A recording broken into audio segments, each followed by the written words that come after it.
we're here with Andy. He's going to tell us a little bit about his, what we like to call his weird, crazy, hippie, magic stuff.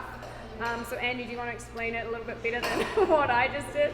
I could try, but that's pretty accurate. I'm kind of pulling from a whole bunch of different areas, and they're all super duper weird in context to what we usually do around here.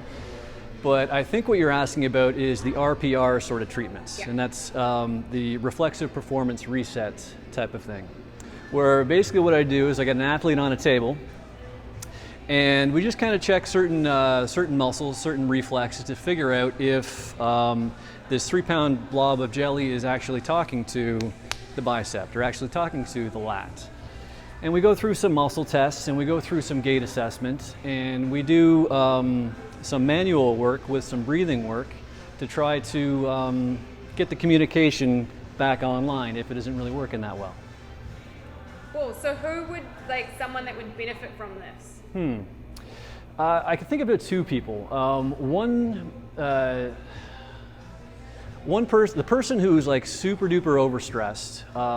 In my head, I kind of think about that somebody who's like a type A personality who can't figure out how to get a full night's sleep, who has got a stressful job, maybe not eating that well, and they find their gains in the gym are really, really diminished because they can't recover, right?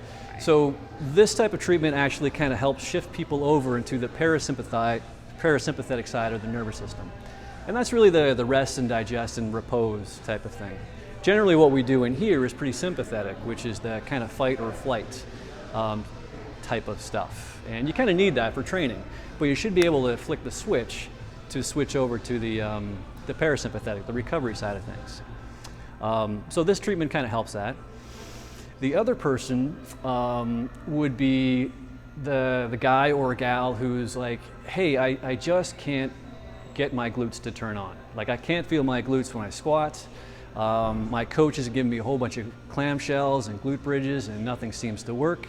Then that's the person who I can kind of go in and say, okay, let's test if this is working, and then give them an intervention to try to turn those back on, and then those glute bridges and then those clamshells will really take off. Does that make sense? Yep. Yeah. So if someone wanted to reach out to you, what's the best way to contact you? Probably Andy at madlab.ca. It's probably the best way, or pull me aside of the gym. What you're in for is probably a 2-hour session of me poking you in weird spots and you doing some weird breathing stuff. So you gotta know that going in. And to be honest with you, I think a follow-up session would probably be helpful just to kind of keep these things kind of fresh in your head. Awesome. Yeah, that was perfect.